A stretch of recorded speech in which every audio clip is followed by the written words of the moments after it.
Bienvenidos nuevamente a un encuentro más de nuestra clase de comunicación oral y escrita. Para el día de hoy vamos a abordar tres tipologías textuales: el artículo de opinión, el artículo científico y el texto instructivo. Iniciaremos con el artículo de opinión. Bueno, lo primero que debemos tener o saber sobre qué es un artículo de opinión es qué es un artículo. Entonces, un artículo es un texto escrito normalmente por un periodista para un medio de comunicación, ya sea revista, periódico, televisión, radio, y hoy en día pues también las redes sociales, que son otra forma en la cual podemos transmitir información sobre un tema determinado. Ya depende del gusto o los gustos, las afinidades, los intereses del periodista, quien realiza el artículo de opinión. Perdón, el artículo. Por lo tanto, entonces, un artículo de opinión es un texto escrito por un periodista en el que éste da su opinión sobre un tema concreto. Normalmente debe ser un tema de la actualidad. Con esto no quiere decir que solamente los periodistas serían los que podrían hacer artículos de opinión. No. También pues desde que una persona no dedicada a esta actividad del periodismo tenga las habilidades de escritura y de oralidad, puede realizar un escrito de opinión.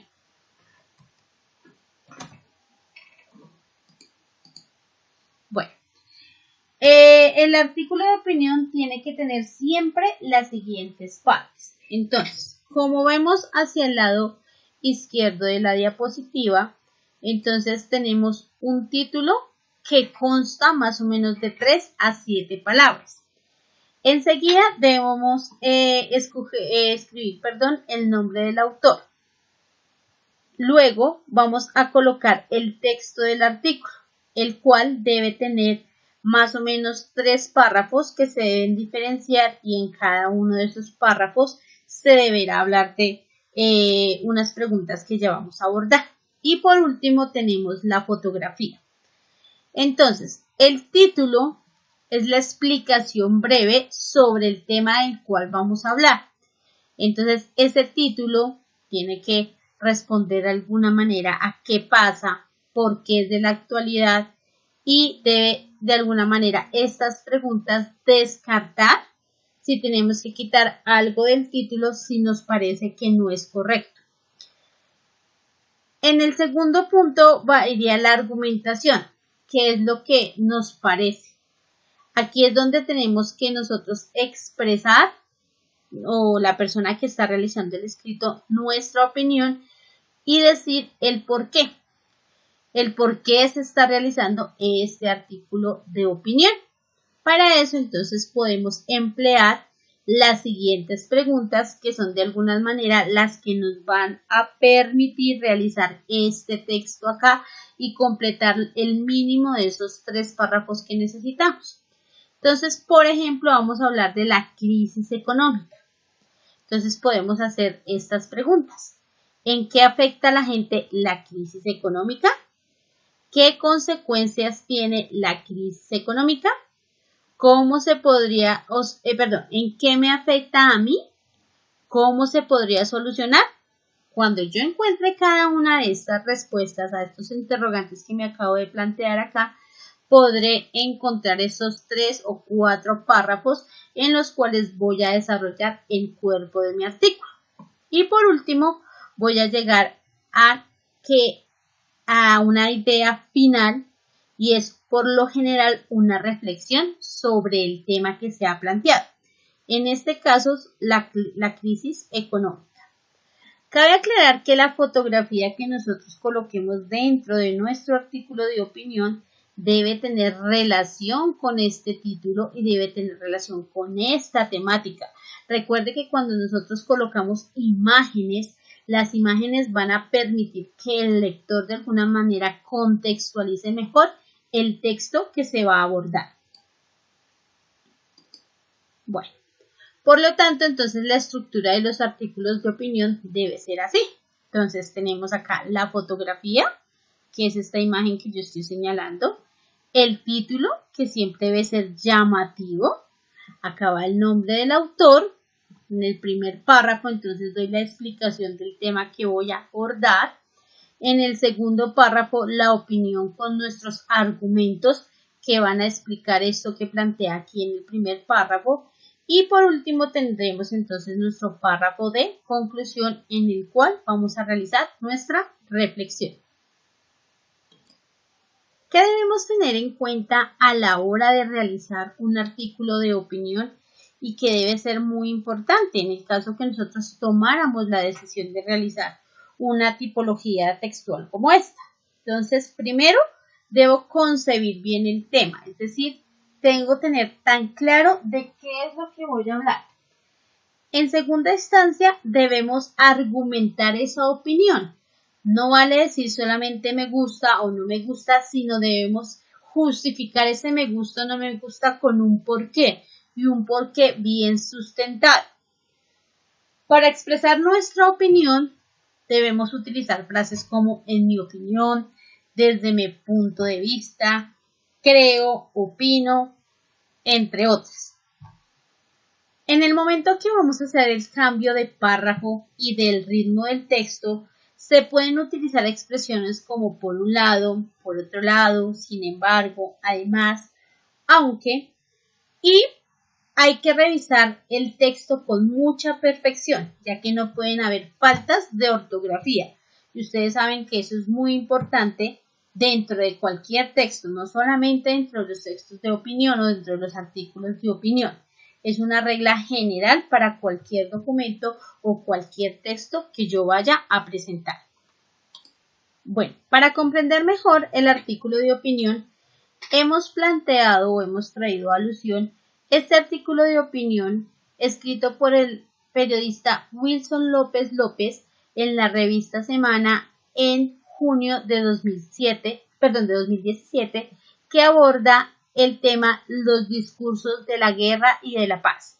Esta es una adaptación, ¿sí? El artículo puede ser un poco más extenso, pero la adaptación que encontré fue esta para que entendamos y veamos de alguna manera si esa estructura se cumple, ¿sí? Si empezamos a analizar de aquí, sin hacer la lectura, podemos ver que cumple con el título, acá está, los discursos de la guerra y de la paz, ya por disposiciones, más bien de creación, porque esto está en un libro, muy seguramente en la revista como tal sí puede estar el nombre del autor aquí abajito, pero pues acá por estética y por distribución de la información, entonces lo colocaron aquí al lado derecho, pero está. Y encontramos no solo una imagen, en este artículo de opinión hay una y dos imágenes. Si lo relacionamos, dice los discursos de la guerra y de la paz, esta imagen nos contextualiza, ya que está la bandera de Colombia, tanto la mano del ejército como la mano de la guerrilla y pues un símbolo de alguna manera de la paz. En la segunda imagen encontramos pues acá al ejército pues con su ayuda. De alguna manera estas dos imágenes sí tienen relación con el tema que vamos a abordar. Ahora miremos si ese título que tenemos ahí nos está contextualizando realmente frente a lo que dice el artículo.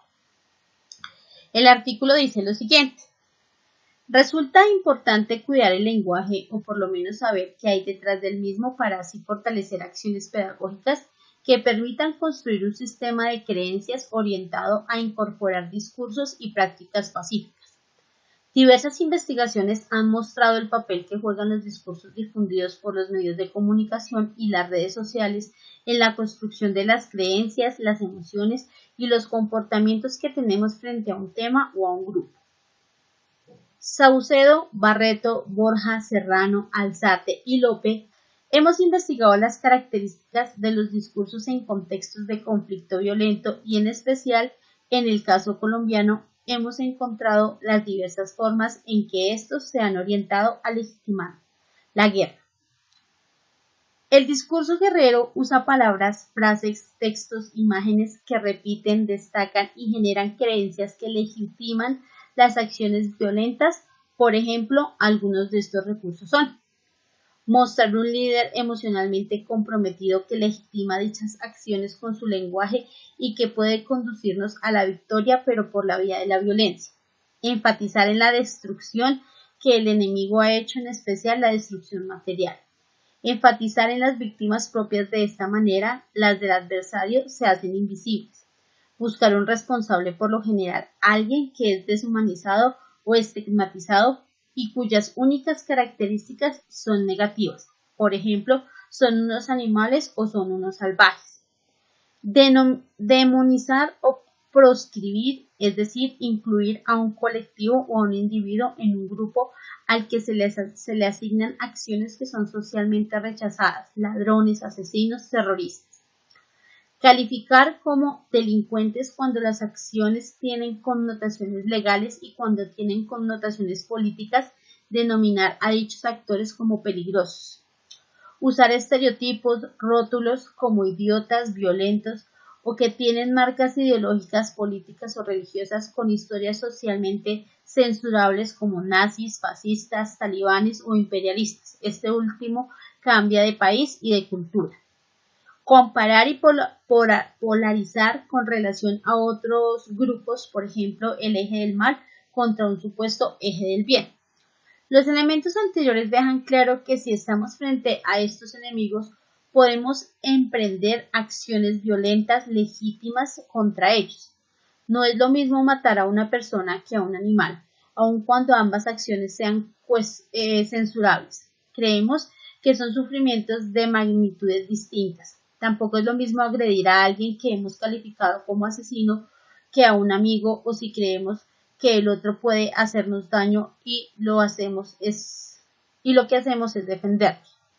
Por otro lado, Kev y Galton, estudiando la prensa del mundo, encontraron datos similares a los nuestros. Evidenciaron que cuando se busca escalar un conflicto en términos violentos, suelen utilizarse de estrategias como ganar a cualquier costo y lograr la victoria por vía del exterminio del oponente.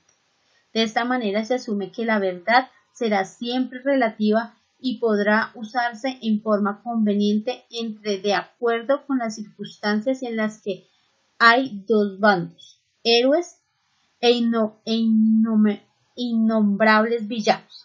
Según lo anterior, la guerra se presenta como una alternativa necesaria y suficiente para alcanzar dichos objetivos. Es más, es vista como una inversión a futuro. La violencia, por tanto, está plenamente justificada y cualquier discurso que busque mostrar lo contrario es deslegitimado.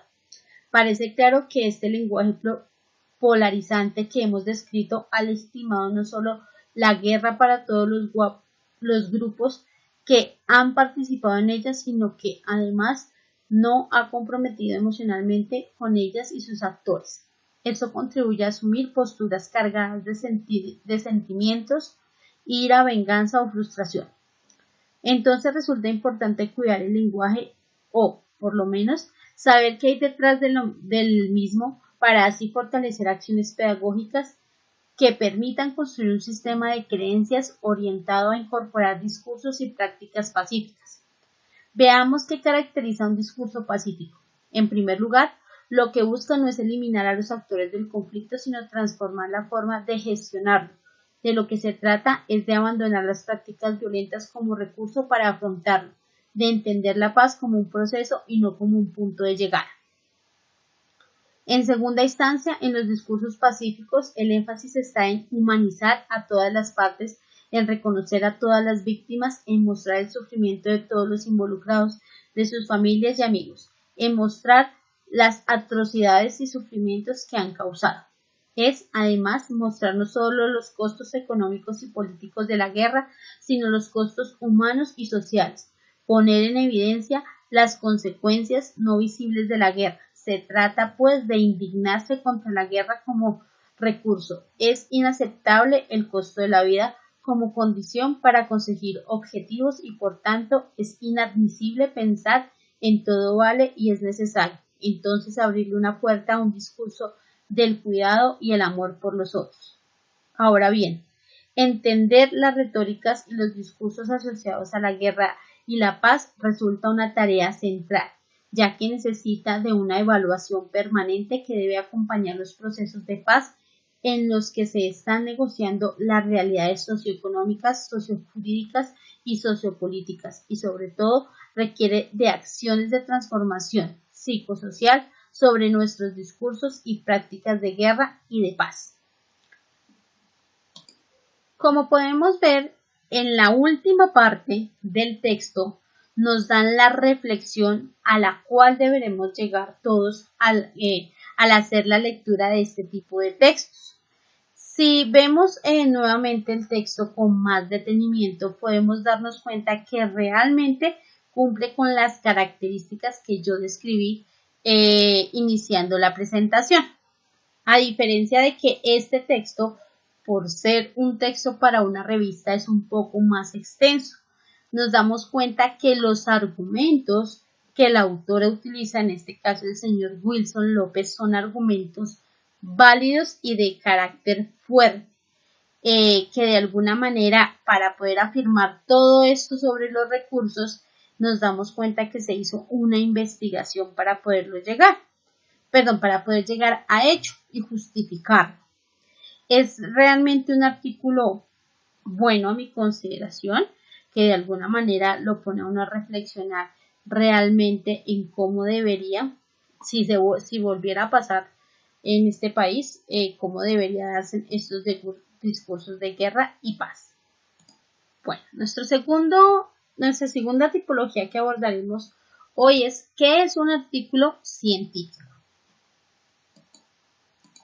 Bueno, un artículo científico es un informe escrito sobre una investigación de la cual se expone de forma clara y precisa el proceso adelantado y los hallazgos obtenidos en la misma investigación. ¿Cuál es su objetivo? Su objetivo es describir, explicar y dar a conocer los pormenores de todo el proceso investigativo. Este artículo es de la tipología descriptiva y expositiva. ¿Por qué? Porque a la hora de nosotros realizar este tipo de artículos, lo que vamos a utilizar es la descripción y la exposición. Descripción para poder iniciar y decir qué hallazgos obtuvimos, cómo fue ese proceso, qué fue lo que adelantamos, y para expositivo porque debemos explicar qué fue lo que realizamos, cómo sucedió el paso a paso y a qué resultados llegamos. ¿En qué se caracteriza? ¿Cuáles son las características de todo artículo científico? Primero, logra una economía del lenguaje. Es decir, que cuando escribimos este tipo de textos debemos ser muy precisos, ¿sí? Nosotros aquí lo que se debe describir se describe y lo que se explica, pero debe ser conciso. Es de una escritura formal, es decir, que su escritura está basada en lo que nosotros hayamos encontrado. Por eso se utiliza un léxico muy técnico y científico. El punto de vista es objetivo. A diferencia del anterior, acá no cabe la subjetividad, no caben las opiniones, no nos cabe el parece, no, yo pensaría que no. Debe ser totalmente objetivo porque partimos de los hallazgos, los resultados y los métodos que yo haya implementado en ese método investigativo. Es claro, es conciso, es directo, es riguroso, breve y ordenado. ¿Cómo lo estructuramos? Entonces, esa estructura parte en. Primero, debe tener un título. Acá al lado izquierdo estamos viendo de alguna manera cómo se puede ir estructurando. Luego debe venir el autor o autores y afiliaciones. Entonces, cuando realizamos un trabajo investigativo, muchas veces no solamente corresponde a una sola persona. Pueden trabajar varias personas e incluso pueden haber colaborado instituciones especializadas en la investigación. Luego debe ir un abstract o resumen. Luego tenemos las palabras clave, la introducción, la metodología, los resultados, la discusión, la conclusión y la bibliografía. Entonces vamos a entrar a abordar a qué corresponde cada uno de estos ítems que hacen parte de la estructura del artículo científico. Entonces, el título. El título sintetiza el objeto de la investigación o sus resultados. En este caso, o en la diapositiva, tenemos el ejemplo de el desarrollo de capacidades de autocuidado en personas con diabetes mellitus tipo 2. Entonces, eso es lo que nos interesa en este caso de ese artículo y ahí tiene sintetizado de qué fue la investigación o cuáles fueron los puntos que abordó la investigación. Luego debemos colocar el autor o los autores y afiliaciones. Entonces aquí se presenta el nombre del investigador o del grupo de investigación o la entidad que representa la institución que financió económicamente el proyecto. Para este ejemplo, entonces tenemos que es dos autores. Medellín, Vélez, Beatriz. Esta es una sola autora. Luego tenemos el abstract o resumen. El abstract o resumen es un párrafo que representa abreviadamente el trabajo y que comprende entre 120 a 300 palabras. En esta abstract o resumen se debe escribir objetivamente y con precisión cuál es el contenido del documento sin ninguna interpretación. Esta abstract, en el caso de nosotros, toda abstract se debe hacer en el idioma original del autor y el otro idioma. Me explico. El caso de nosotros, que somos personas que hablamos español, entonces el abstract el resumen debe ir en español y el abstract en inglés. Si fuera a la inversa, que nosotros fuéramos ingleses, pues nuestro resumen debe ir en inglés y el abstract en español. Bueno, los siguientes son las palabras clave. Cuando hablamos de un artículo científico, las palabras clave son las que describen las características principales del artículo. Es decir, que si alguien consultara nuestro artículo, porque este tipo de artículos se encuentran en la red o se encuentran en revistas especializadas, puede interesarse o puede, cuando realizan la búsqueda bibliográfica de fuentes, se fijan mucho en esas palabras clave. Esas palabras clave son las que le interesan de alguna manera al científico ver si abordan el tema que ellos quieren para otra investigación y este estudio puede ser referencia. Para el caso que nos ocupa, entonces tenemos diabetes mellitus, autocuidado y educación del paciente. Solo 3 palabras clave. Luego tenemos la introducción. En la introducción, entonces nosotros presentamos cómo fue el panorama de investigación, se da la justificación del por qué de alguna manera se hizo esta investigación, si hubo un vacío en la información o no, y se plantea el problema específico o pregunta de investigación y se finaliza con los objetivos y estructura del artículo, es decir, cómo está organizado el mismo. Luego vamos a la metodología. La metodología es el diseño de investigación que se utilizó o que se empleó para el desarrollo de la misma. Entonces, ¿qué método se empleó? ¿Cuál fue la muestra? ¿Cuál fue la ubicación? ¿Qué materiales se utilizaron? ¿Cuál fue el proceso que se llevó a cabo? Etcétera, etcétera. todo lo que usted haya utilizado como metodología debe estar descrito en esta parte. Llegamos a los resultados y discusión. Los resultados y discusión es la manera más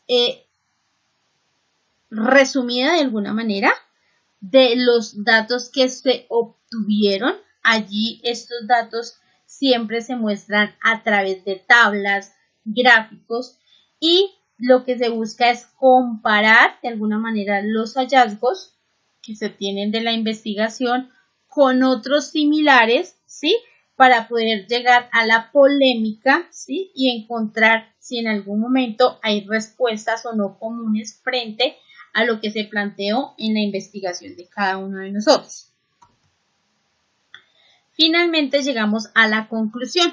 Y en la conclusión exponemos brevemente si se cumplió o no se cumplieron los objetivos planteados y si estos permitieron dar una respuesta novedosa a la pregunta que se planteó o de alguna manera esos resultados refutaron esa pregunta, ¿sí? Y se llegaron a otros hallazgos o a otros aportes investigativos. También se puede colocar allí si los problemas, si surgieron problemas durante el proceso investigativo, y se finaliza con la evidencia de impacto que tiene esa investigación y qué perspectiva se espera con ella. Por último, tenemos que agregar la bibliografía, como en todo trabajo investigativo, ¿sí? Allí deben colocarse pues tanto las referencias bibliográficas, audiovisuales si se utilizaron, ¿sí? Y de acuerdo a la norma que pues en la cual ustedes le digan que debe hacer este proceso. Ya las normas nosotros las vimos en clases anteriores. Entonces vamos a remitirnos a un verdadero artículo científico, y para ello entonces busqué dos artículos. Uno encaminado a los estudiantes de ingeniería de sistemas y otro artículo encaminado a los estudiantes de ingeniería de logística. Vamos a iniciar con el artículo que escogimos para los estudiantes de ingeniería de sistemas. Entonces tenemos acá un artículo científico que titula La inteligencia artificial como valor agregado en la formación del ingeniero de sistemas. Este artículo entonces fue realizado por Richard Rafael Aroca Costa y Mauro García Pupo. En este artículo, de alguna manera, acá hacen una contextualización de las dos personas que realizaron la investigación. Entonces, dicen, y los distinguen, miren, con estos asteriscos. Eso también es válido. Entonces, Richard Rafael Aroca Costa es un ingeniero de sistemas, catedrático de la Universidad del Caribe, con especialidad en estudios pedagógicos, con especialidad en auditoría de sistemas, especialista en informática y telemática y candidato al doctorado en ciencias pedagógicas en la Universidad de Óscar Lucero Moya en Holguín, Cuba. Y pues remiten el email de la persona, pues si uno quisiera contactar. En el caso del licenciado Mauro García Pupo, entonces es doctor en Ciencias Matemáticas de La Habana, Cuba, licenciado en Matemáticas y presidente de honor de la Sociedad Cubana de Matemática y Computación. Y acá está pues también el email. Esta información pues es para facilitar de alguna manera el contacto frente a las relaciones que nosotros pudiéramos hacer con esas personas. Si tenemos en algún momento pues dudas, podemos contactarlas y preguntar sobre dicha investigación. Acá pues seguimos con el resumen, como está la estructura que vimos ahorita. Entonces acá este resumen, en este caso, me imagino que no fue requisito, aunque se debe hacer, que estuviera en el otro idioma, o de pronto para la publicación en internet no lo hiciera. Entonces, bueno, con el resumen ya nos vamos a contextualizar un poquito de cómo está hecha la investigación o qué es lo que vamos a abordar a través de esta investigación. Entonces dice, Se hacen consideraciones sobre la importancia que significa el desarrollo de proyectos de grado en el campo de la inteligencia artificial por los estudiantes de la carrera de Ingeniería de Sistemas en la Universidad Autónoma del Caribe. La incidencia en la formación del ingeniero de sistemas al involucrarse en este campo como un resultado de manejar herramientas no necesarias en la producción de otros tipos de productos informáticos. Por último, se reflexiona sobre la necesidad del desarrollo de acciones motivacionales para evitar una situación en la Universidad Autónoma del Caribe que desde 1999 hasta el año 2005 mostraba cifras casi nulas en el campo de la inteligencia artificial. Vamos a ver entonces, el artículo está aquí con la introducción. Vemos, luego está acá el desarrollo de la investigación. En el desarrollo debemos encontrar, pues, a medida que vamos leyendo cuál fue la metodología, ¿sí? Y ahí también debe estar el análisis de datos. En este caso no está tan especificado con los títulos, pero lo mejor es hacerlo por cada uno de los títulos. Está la conclusión y la bibliografía que utilizar. Vamos a hacer la lectura para que vayamos encontrando cada una de esas partes que nombramos. Entonces, bueno, dice aquí, las tendencias de globalización de las economías y la competitividad de las unidades de producción de una sociedad cada vez más pensada en términos de la información demandan una creciente complementariedad de los desarrollos en los sistemas. Con propuestas integradas en diversos campos de la herramienta computacional, esta tendencia mundial conocida como la sociedad de la información se traduce, entre otras, en la necesidad de procesar grandes cantidades de datos de variables individuales en el estado actual y comportamiento futuro del proceso a controlar. Esto genera una problemática ampliamente reconocida, la sobrecarga de información y la inteligencia artificial puede aportar alternativas para la solución de estos problemas. Lo anterior plantea la necesidad de revisar el proceso de formación del ingeniero de sistemas de cara al desarrollo de productos basados en la inteligencia artificial. Si nos damos cuenta, aquí está la tesis que se plantea y esto es lo que van a desarrollar o van a mirar de alguna manera en esta investigación. Desarrollo. Cuando la única herramienta de la que se dispone es un martillo, todos los problemas que uno encuentra tienden a parecer claros. Anónimo. Las nuevas tecnologías revolucionan la producción, los servicios y la educación, generando nuevos oficios, profesiones y herramientas asociadas a la resolución de nuevas necesidades sociales que proponen nuevas respuestas o formas de organizar los servicios a la vida cotidiana en pro de mejorar la calidad de vida. La tecnología está abriendo nuevos espacios de comunicación y de almacenaje de la información que requieren nuevas formas de organización y de funcionamiento. Dentro de las transformaciones que demanda una sociedad que cada día se informatiza más es el tratamiento inteligente de la cada vez más creciente información que proviene tanto del área productiva como administrativa. Cada vez más procesos requieren de un tratamiento informático en forma simultánea y rápida con un mínimo de recursos disponibles. Este procesamiento inteligente de la información y de sus formas productivas hace que sea necesaria la preparación de personal adecuadamente calificado para laborar en este campo, lo que plantea un cambio en el proceso de enseñanza-aprendizaje sobre los modelos computacionales propuestos en la ingeniería de sistemas en las instituciones de educación superior. Lo anterior está acorde a lo expuesto por Fidel Cárdenas Salgado en las memorias del Seminario Regional de la Evaluación de la Educación Zona Norte. Hay en la actualidad una necesidad a nivel nacional y mundial de que los estudiantes que salen de las instituciones escolares lo hagan con la preparación adecuada y suficiente para vivir con eficiencia en la sociedad y más concretamente en una sociedad de conocimiento o que se orienta hacia allí.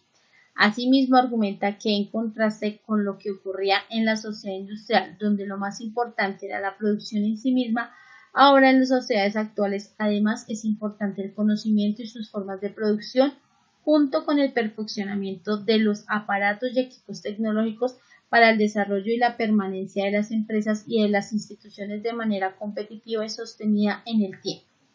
Según Scott, Una sociedad de conocimiento presenta, entre otras, las siguientes características: innovación científica y tecnológica acelerada, flujos rápidos de información con nuevas dimensiones de tiempo y espacio, aumento del riesgo en la mayoría de fenómenos, complejidad creciente y una tendencia al predominio de un pensamiento no lineal.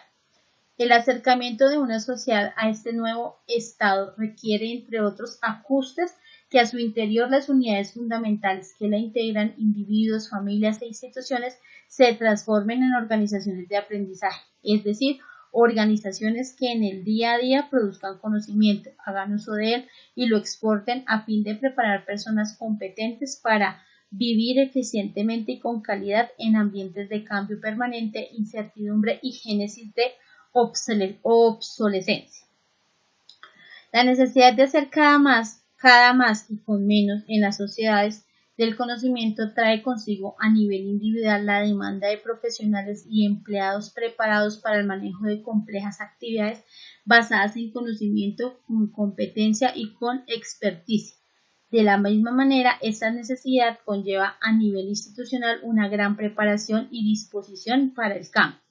Asimismo, Marta Rodríguez, en la página editorial de la revista ASIS, Asociación Colombiana de Ingenieros de Sistemas, comenta: en el nuevo escenario es necesario repensar las empresas y las instituciones de educación superior, identificando su papel en una red de creación de valor en la que ya no somos autónomos. La globalización nos afecta solamente a los bienes que se comercian. Es un imperativo la supervivencia de las instituciones en el que tengan competencias a nivel internacional, sean o no exportadoras, puesto que la competitividad será un factor crítico en el futuro. La ingeniería de sistemas, la academia y las empresas de tecnologías de la información y las comunicaciones deben participar activamente en el proceso, ajustarse a la nueva forma de hacer negocios y buscar modelos adecuados de creación de valor, pues lo único que se puede esperar de esta tendencia es que se acelere. En coincidencia en estos argumentos, la universidad debe preparar a sus futuros profesionales para actuar en este contexto, formando individuos en la capacidad de diseñar, desarrollar, integrar y mantener productos informáticos que den respuesta de manera eficiente a dicha problemática. En este proceso de enseñanza-aprendizaje en el campo computacional, además de instruir, debe motivar al futuro ingeniero de sistemas para el desarrollo de habilidades en la utilización y en la administración de herramientas para el desarrollo de productos informáticos que realicen un tratamiento inteligente de la información y a su vez le permitan continuar con el desarrollo de su pensamiento y la educación para su vida profesional. Entendía la motivación como una tendencia consciente que surge para dar satisfacción a una necesidad e impulsar al sujeto hacia un objetivo. Por lo tanto, en nuestro caso, entendemos por motivación a la creación de necesidades en el sujeto, que lo impulsen hacia un objetivo, el conocimiento de la inteligencia artificial y su aplicación en el desarrollo de productos informáticos inteligentes. Una alternativa para el desarrollo de los productos informáticos acorde con las exigencias de procesamiento de flujos rápidos de información con nuevas dimensiones de tiempo y espacio, con incertidumbre, complejidad creciente no lineal, es la utilización de la inteligencia artificial, donde se define como producto informático inteligente al producto hardware o software desarrollado utilizando herramientas y enfoques de la inteligencia artificial. En cuanto al impacto de la utilización de la inteligencia artificial en la educación, podemos citar la investigación realizada por Carlos Astroza Hidalgo de la Universidad de Antofagasta, Chile, en la cual concluye que es posible estimular el desarrollo del pensamiento lógico a nivel del ciclo universitario y que, de hecho, la enseñanza de lenguajes de programación de tipo declarativo es una estrategia educativa y recomendable para la estimulación del pensamiento lógico. Asimismo, sugiere dos nuevas acciones a realizar. En primer lugar, profundizar en el contexto de los lenguajes de tipo declarativo como estrategias educativas y potenciadoras en el desarrollo del pensamiento lógico de los aprendices y, a su vez, buscar la forma de generar un procedimiento el cual permita administrar en forma óptima dicha estrategia. En consecuencia, se evidencia la importancia de la inteligencia artificial como una herramienta alternativa para el desarrollo de la ese aquí que era, del producto informático inteligente, adecuados a los nuevos contextos globales, como un modelo computacional fuerte para dar respuesta al encargo social de concebir nuevas aplicaciones para el tratamiento inteligente de la información. Asimismo, para potenciar las habilidades de pensamiento del ingeniero de sistemas durante su reflexión sobre el modelo propuesto para la solución del problema. Proyectos de grado de Ingeniería de Sistemas en 1999 a 2005 en la Universidad Autónoma del Caribe. Entonces hacen un análisis de esa gráfica. Según el estudio diagnóstico realizado durante esta investigación acerca del desarrollo de los productos informáticos en las ingenierías de sistemas, la educación superior es preocupante encontrar pocas o ninguna aplicación en procesamiento inteligente y más bien una alta producción de sistemas de información o aplicaciones basadas en herramientas de programación tradicional. Esto en parte a que las universidades tradicionalmente privilegian la concepción lógico-algorítmica en sus contenidos programáticos, favoreciendo el aprendizaje de modelos computacionales no heurísticos, minimizando o ignorando los modelos computacionales alternativos. Por lo cual hay productos informáticos a nivel universitario que no se han podido desarrollar en el área de la ingeniería como consecuencia de las complejidades que implica su programación. Por ejemplo, el reconocimiento de patrones, reconocimiento de huellas, posicionamiento de voz, etc. En la mayoría de los casos, la problemática planteada por estos proyectos son irresolubles.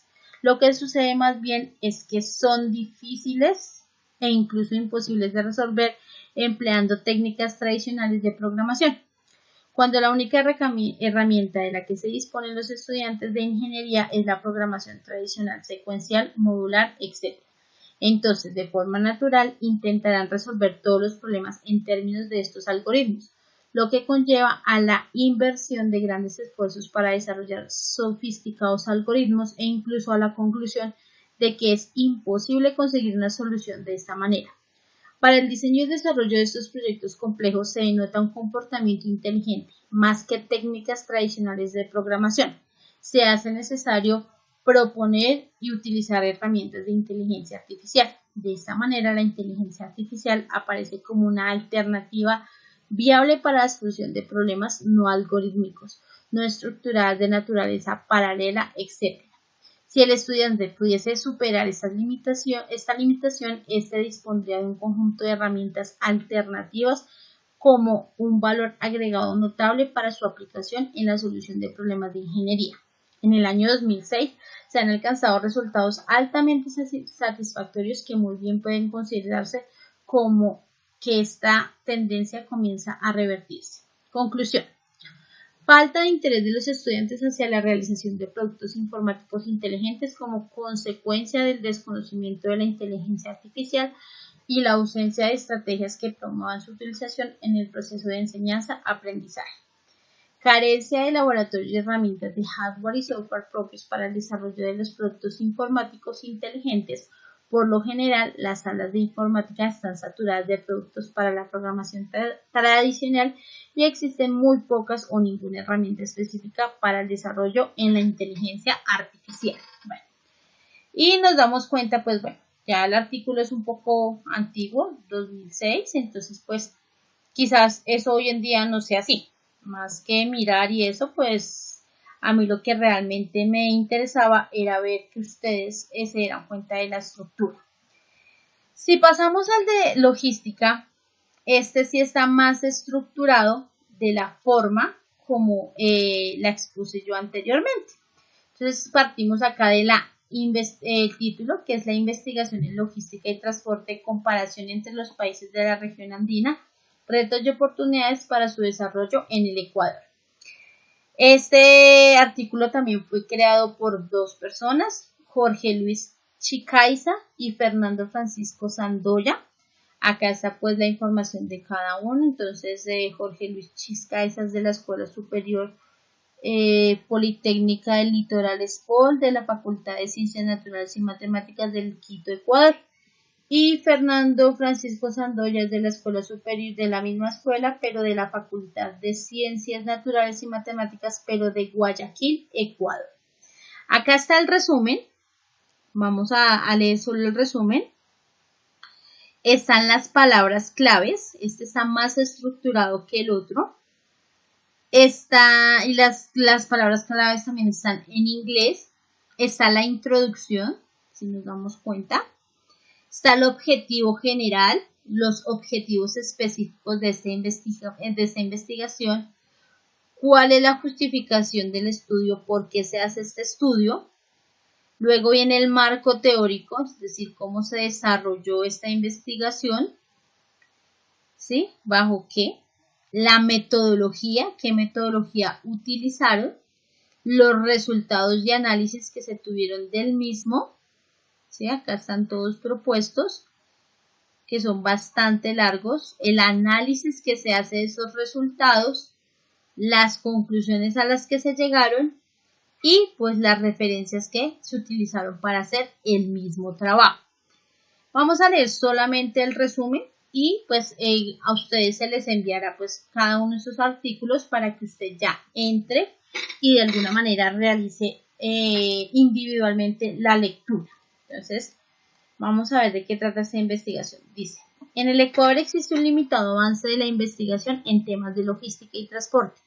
El objetivo general de esta investigación es realizar un diagnóstico de la situación actual de la investigación en estas áreas en los países de la región andina, Bolivia, Colombia, Ecuador, Perú, de lo cual se identificaron los gastos en investigación y desarrollo, programas de grado y posgrado ofertados, los centros de investigación, de lo cual Colombia es el país con mayor desarrollo de la región, dado que cuenta con una amplia oferta académica, contando con 7 programas de doctorado y 31 centros de investigación.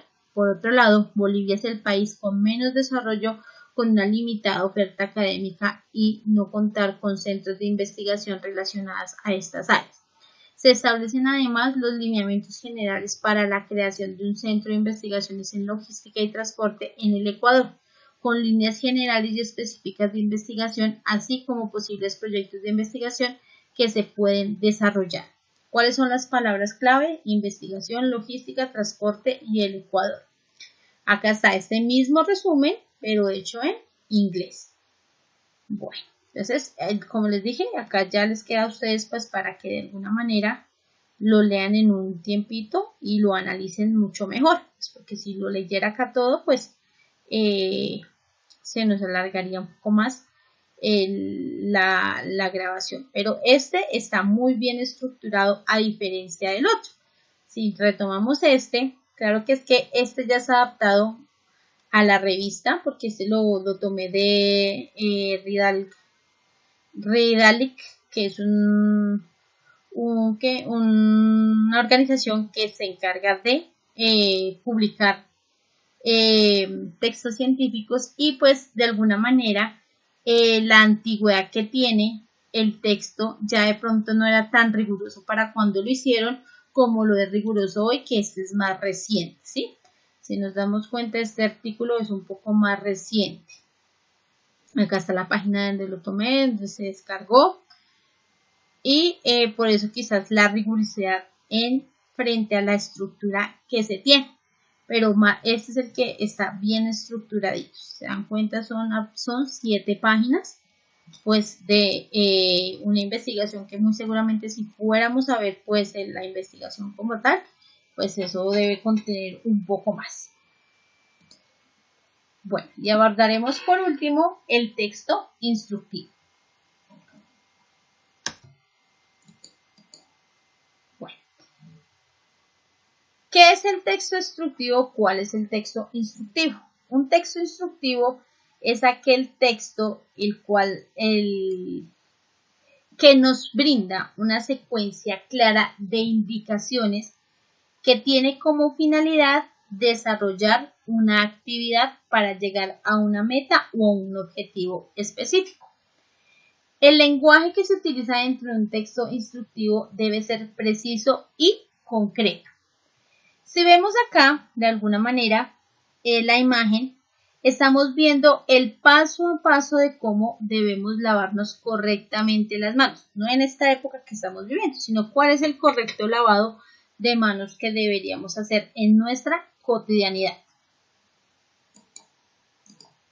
Bueno, acá vemos otro ejemplo y es cómo cepillarse correctamente los dientes. A partir de cómo cepillarse correctamente los dientes, vamos a ver cuáles son las características de este texto instructivo. Entonces, primera característica, debe ser una exposición breve y ordenada.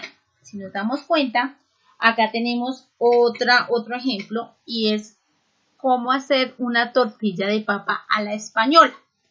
Entonces, vemos, nos dicen para cuántas personas es, qué ingredientes necesitamos y las instrucciones. Esto es exponer breve y ordenadamente. Entonces, vemos que está acá, entonces, los pasos, los ingredientes. Segunda característica, debemos emplear el modo imperativo. O sea, recuerden que el modo imperativo es el de dar las instrucciones. ¿Dónde lo vemos? Acá. Entonces, lo vemos acá en las instrucciones. Si se dan cuenta, donde están apareciendo cada uno de los circulitos en rojo, es acá donde tenemos la instrucción. Entonces, pele, pique, póngalas a freír, sazone con sal, retírelas del fuego, bata los huevos, añada las papas, revuelva para que se impregne bien el huevo, caliente un poco, agregue la preparación, desprenda los bordes, coloque un plato. Todo esto son órdenes. Por eso se dice que se debe hacer en forma imperativa. Siguiente característica.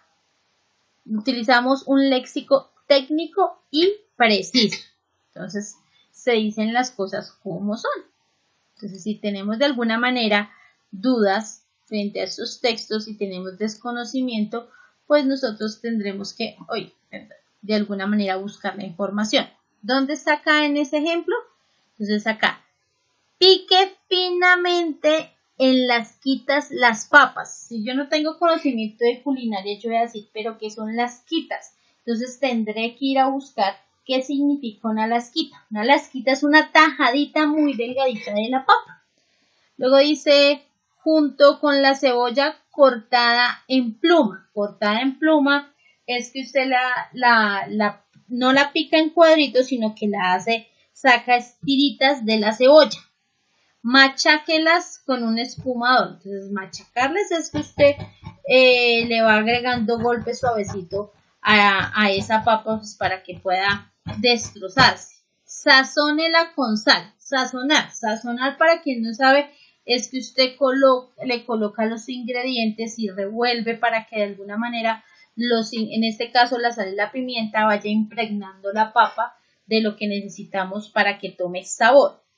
Y por acá abajo dice, agregue la preparación y espera a que cuaje. En este caso, cuajar, estamos esperando ahí que cuaje es que el huevo. Vamos a detenernos acá y vamos a leer todas las instrucciones para contextualizarnos cómo se hace la tortilla a la española. Entonces, bueno, ahí están los ingredientes.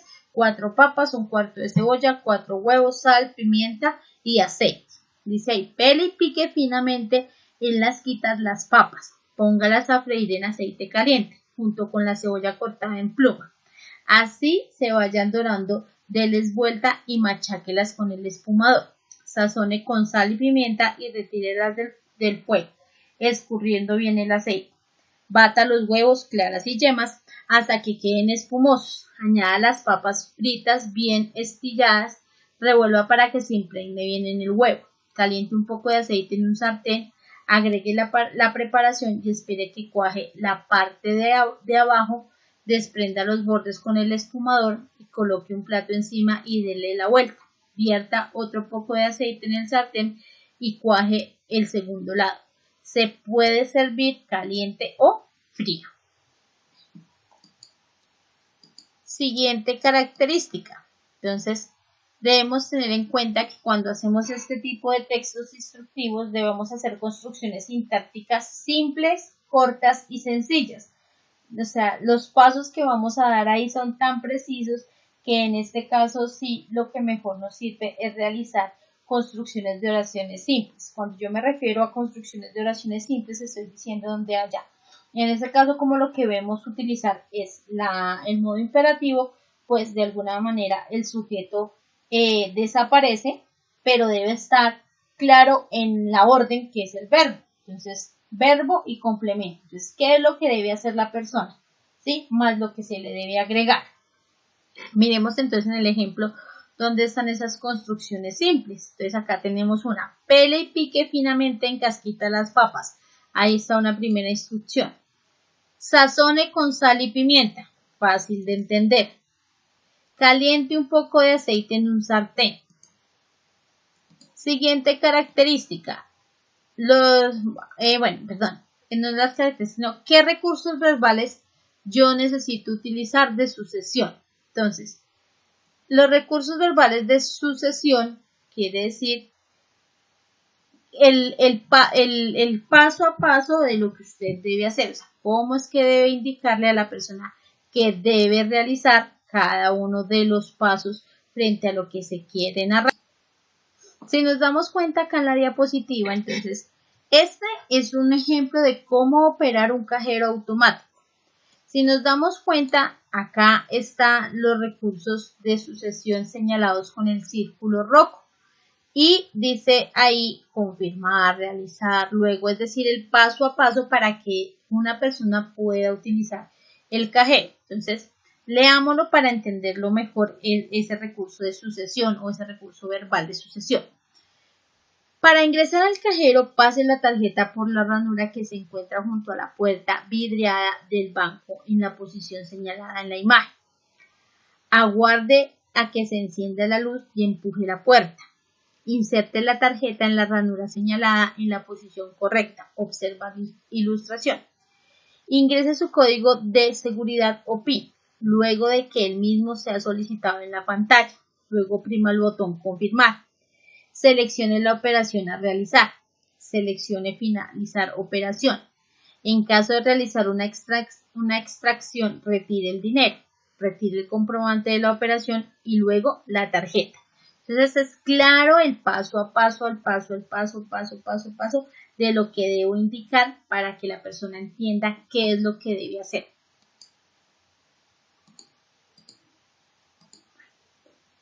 La estructura entonces de un texto instructivo es la siguiente. Finalidad u objetivo, que debe estar expuesta de alguna manera en el título que queremos, de lo que vamos a enseñar, de lo que vamos a preparar, de lo que queremos exponer, de lo que queremos explicar. En este caso, pues la tortilla de papa a la española. Entonces, ese es nuestro objetivo, una tortilla de papa a la española. Luego, venimos con los materiales o ingredientes. ¿Eso de qué depende? Pues de lo que nosotros tengamos acá de finalidad u objetivo. Enseguida debemos tener en cuenta las etapas para realizar o el material o para realizar la receta o para realizar la instrucción que nos están dando.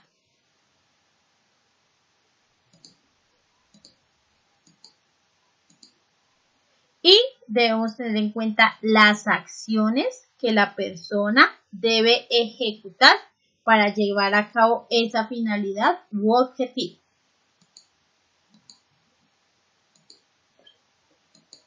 Las fotografías son muy importantes en este tipo de textos, ya que ayudan a, de alguna manera, a visualizar cómo debe ir el proceso y el paso a paso, y es una forma mejor de ilustrar al lector y que el lector se convenza si eso que está haciendo ahí es lo correcto a la hora de hacer. Entonces acá tenemos otro ejemplo y es carne de pollo cocido. Entonces dice, una cebolla cortada en finas rodajas pasadas por agua caliente. Yo le puse cebolla roja así tal cual. 2 huevos duros, 2 tomates, un pimiento colorado en juliana, un pimiento verde en juliana, una planta chica de apio, mayonesa chile. Para los que no conocen qué son las julianas, es una forma técnica pues para trabajar en cocina, pero vienen haciendo tiritas de pimentón, más delgaditas, lo más delgaditas que se puede. El ejemplo que tenemos para el texto instructivo es un ejemplo de receta, como nos lo pudimos apreciar a través de las diapositivas con la cual expliqué cada uno de los componentes de este tipo de texto. La receta es una de ellas. Entonces acá tenemos lentejas con frutas y menta. Entonces acá la persona que diseñó este texto instructivo nos muestra los ingredientes. Entonces para esta preparación necesitamos una taza de lentejas remojadas durante toda la noche, 2 manzanas lavadas sin piel y cortadas en cubos, una cebolla grande, 2 cucharadas de vinagre de manzana, aceite de oliva, menta o hierbabuena fresca picada, 1 litro de agua hirviendo, sal, nuez moscada, curry y pimentón al gusto. Entonces acá esta persona, aparte pues de que ya nos da los ingredientes, nos da un tip sobre qué son las lentejas. Entonces, y por qué va a ser la preparación. Es decir, las lentejas forman parte del grupo de las legumbres, alimentos con alto contenido en proteína y fibra, muy bajos en grasa. Por su valor nutritivo es realmente importante que las incorpores en tu dieta. Puedes comerlas y prepararlas en platillos especiales y sencillos. Las lentejas con menta y frutos son un platillo diferente, delicioso y con un alto valor nutricional. Esta es una receta alternativa para quienes no comen carne, que combinan el sabor dulce de las legumbres con los sabores de diferentes frutas y especies como la menta o la hierbabuena. Y está acompañada pues acá de su dibujito de cómo quedaría el plato final. Entonces acá están algunos de los ingredientes y acá cómo quedaría el plato final. Luego pasamos a la preparación de este platillo. Entonces, si nos damos cuenta, acá está el paso a paso y está ilustrado con imágenes, lo cual ayuda a que el lector o la persona que se arriesgue a hacer esa receta pueda ver mucho mejor y contextualizar qué es lo que puede ir pasando cuando va añadiendo cada uno de los ingredientes o dando paso a paso cada uno de ellos. Entonces dice primero, cortar la cebolla en rodajas de tamaño mediano y colocarlas en una olla con un poco de aceite de oliva, cocinarla a fuego lento hasta que estén transparentes. Entonces acá nos damos cuenta que en la ollita están las cebollas, pero es de color morado. Entonces cuando ya se pongan transparentes, pues aquí nos dará el paso a paso para el segundo. Segundo, añadir el azúcar, el vinagre y las manzanas cortadas en cubos. Entonces acá nos damos cuenta que acá sale el vinagre, acá están las manzanas y acá está el azúcar. Tercero, remover cada tanto en el lapso de 10 minutos. Entonces acá nos dice pues que vayamos revolviendo poco a poco. Cuarto, agregar las lentejas ya remojadas y añadir los condimentos según el gusto. Revolver y después de 2 minutos verter el litro de agua hirviendo. Quinto, tras incorporar el agua, tapar la olla y dejar hervir la preparación por 40 minutos hasta que las lentejas ya estén suaves. Sexto es, una vez listo, servir y añadir en cada plato un puñado de menta picada. Estas hojitas que se ven acá son la menta picada. Entonces acá solamente colocan una hojita y eso es para decorar. Entonces así está hecho el texto instructivo. Bueno, para finalizar, entonces vamos a ver cuál sería la actividad que deben desarrollar. En esta ocasión entonces van a desarrollar 2 actividades, una en el Edmodo y otra de forma individual. Ambas pues deben subirlas al Edmodo. Entonces, primero van a desarrollar una prueba que se diseñó en la plataforma de Edmodo sobre el artículo de opinión y el artículo científico. Posteriormente, a través del correo, pues yo les voy a enviar en PDF esta presentación para que ustedes la puedan tener y puedan realizar de forma más clara esta actividad. Segundo, diseñe un texto instructivo para algún proceso o estructura que tenga que ver con el campo de la ingeniería de sistemas o ingeniería de logística. Debe contener imágenes, texto y debe ser muy llamativa para el lector.